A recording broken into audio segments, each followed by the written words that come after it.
Chris here, aka Doc and Howlett, coming at you from the CCC channel, Comic Community Central.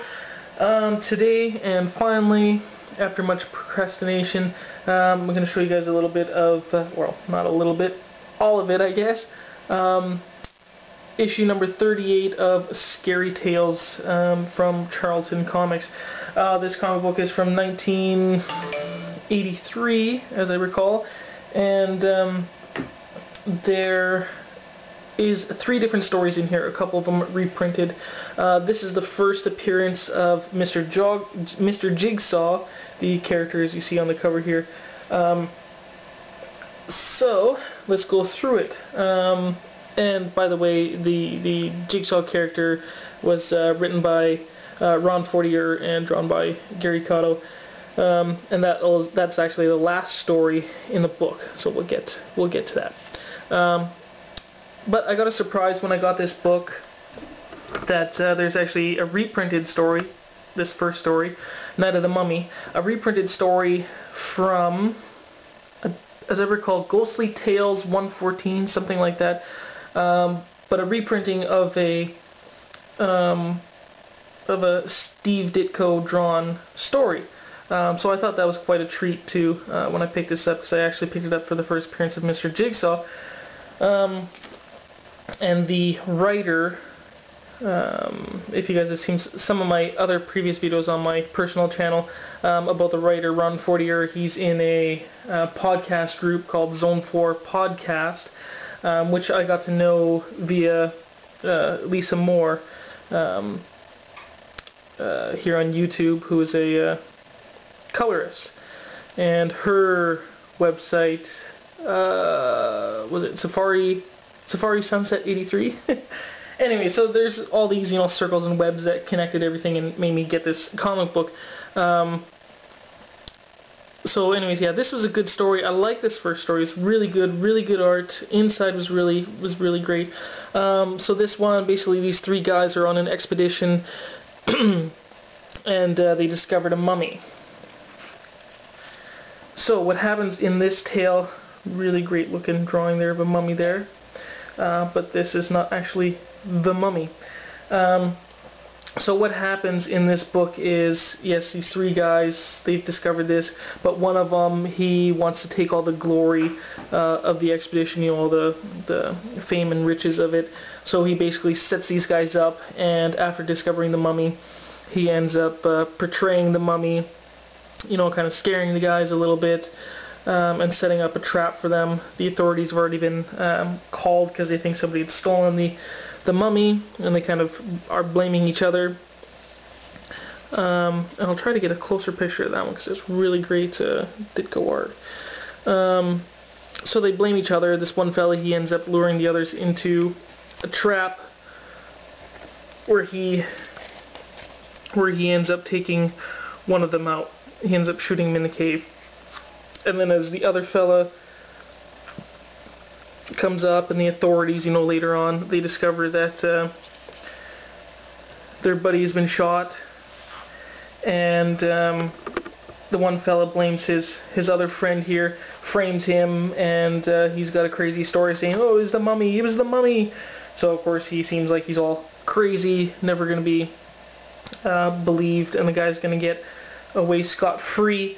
So he's alone here, and he explains it all in his thought bubbles, that he's basically going to get, he deserved it, and he's going to get all the, fame from this dig.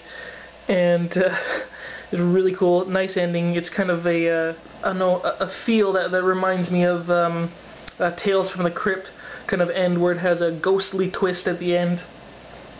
And you actually see here the actual mummy grabs onto the fella, stares him in the face, and then drags him off. I thought this ending was great. Loved the little story. Definitely worth it. The next little tale, I didn't really care for that much, so I'm going to skim through this one fast. But basically, a leader of a slave compound worships Satan, and they have a bunch of slaves from the rainforest who practice voodoo, and basically there's a fight and a revolt between them, and you know, the slave leader, he basically thinks he's gonna, you know, do what he wants because he has Satan on his side. But again, the story has a twist at the end, but not as good, I guess. I really like the first story better. And about this comic book too, about the cutting, I'm just gonna leave it as is. But as you see here down in the corner here, the pages are still stuck together. They haven't been cut. So when they came across the page, you know, the blade just missed a little bit there, and the pages are still stuck together. I'm just gonna leave it that way, instead of ripping them apart. So I did have kind of a hard time reading the other page there, but I did. And I don't know if you can kind of see that there, but you see the devil right there, and the bad guy basically ends up in the you know, possession of the devil at the end, and there's a little twist. You know, I needed a human sacrifice, and basically you're it. So, but yeah, not as good of a story on the second one. So third one here, and the cover story, Mr. Jigsaw, Man of a Thousand Parts. And this is a comedic character, you know, family friendly, and I thought it was pretty neat. It's a funny story. And after you guys look at this, if you guys care to know more about Mr. Jigsaw, then go to MrJigsaw.com, and you can find some other books that you may purchase from there, collected volumes as well of some of the older stories. Many of the stories from Mr. Jigsaw were printed in various comic books, even, you know, such as this. So let's get on with it. So first you see here there's a girl being kidnapped, and this basically, the story starts with Mr. Jigsaw where he's already in his superhero career. And I think it's really neat. So there's a ransom. They deliver the suitcase of ransom, but out pops Man of a Thousand Parts. He's, you know, divided himself and put himself in the suitcase. So he gets the bad guy gets a surprise when he opens it up. So you can see there Mr. Jigsaw's head in the suitcase. So that was a good start. And then you eventually go back to the past and telling of the origin, and we begin at the University of Maine. And you see these two ladies here. They're talking about boys, and one gave this blonde-haired chick a pin, and they're walking down the hall, and then we go to this crazy mad science fella in the university, and he's creating a matter transporter device. And so here he's testing it, trying to, you know, take this statue and transport it into that box, but things go awry. There's a bit of a, you know, an explosion and fire.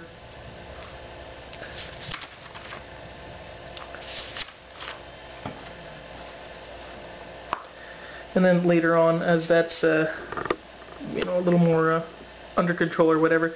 Anyways, the girl, she ends up dropping her pin.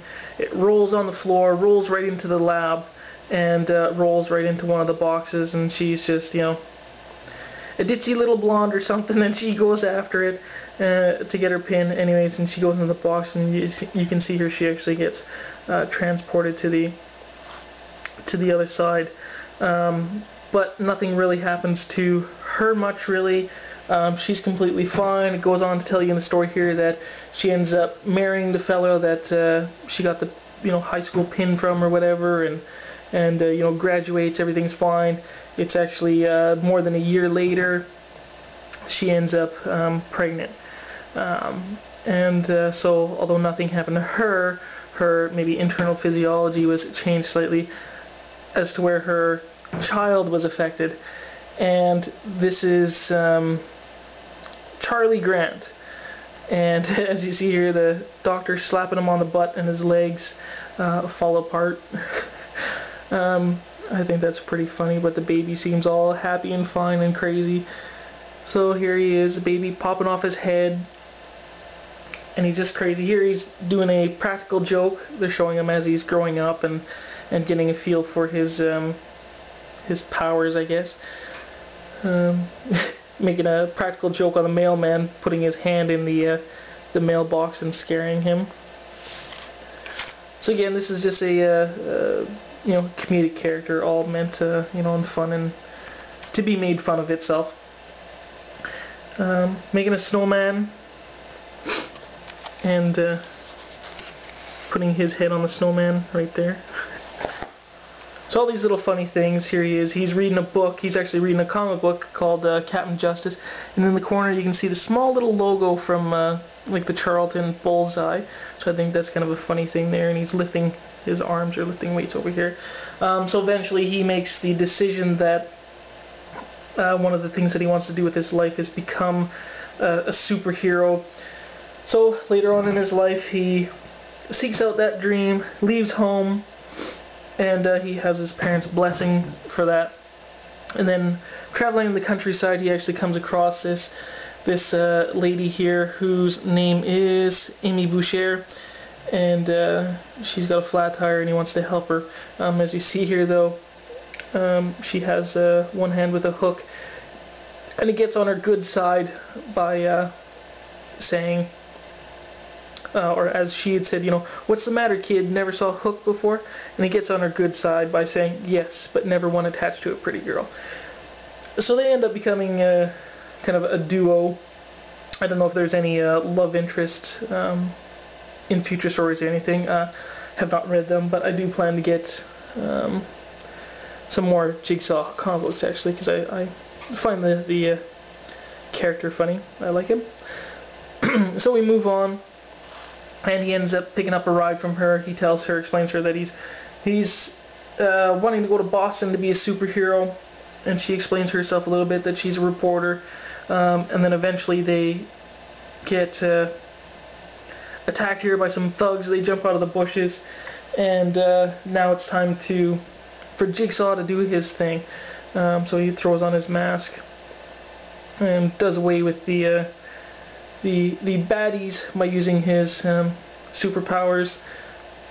See, they knocked his block off, his head goes flying. So he seems to do it all with quite a bit of ease. So it does away with the heroes, but then there's eventually a funny part at the end here.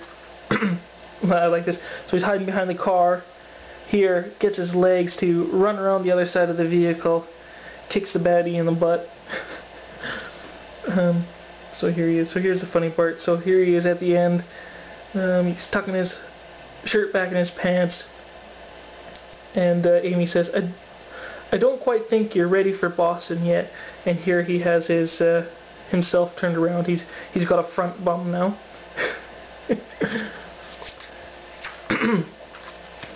And then here, so they're gonna go continue on their way, and she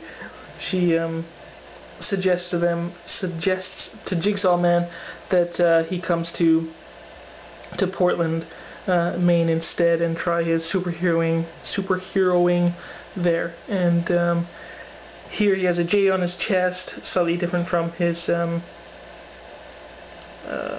the J he has on his chest currently, but he intended it for it to be a J as in justice after the comics character, he says, but Amy comes up with the name Mr. Jigsaw, Man of a Thousand Parts, after what she has just witnessed. So that is the end of the comic book. This comic book was, you know, it's near mint or just slightly below that. Really like the grade of the comic book. Really like the comic book. The character, Mr. Jigsaw. Again, that Ditko art in the first tale is really great. So yeah, again, if anybody is interested in this character, go to MrJigsaw.com and you can order some, or go to, if you want to talk to the writer, go to Zone4Podcast.com. They also have a YouTube channel that you can contact via that as well. So yeah, that's about that. I'm planning next to show you guys some interiors of this one, not Brand X. This is a very low grade. Just give you some of my thoughts. So yeah, that's about that, you guys. I'm going to get out of here. Tell me what you think. Please leave all comments as replies to Doc and Howlett. Thank you very much, you guys. Talk to you later. Bye.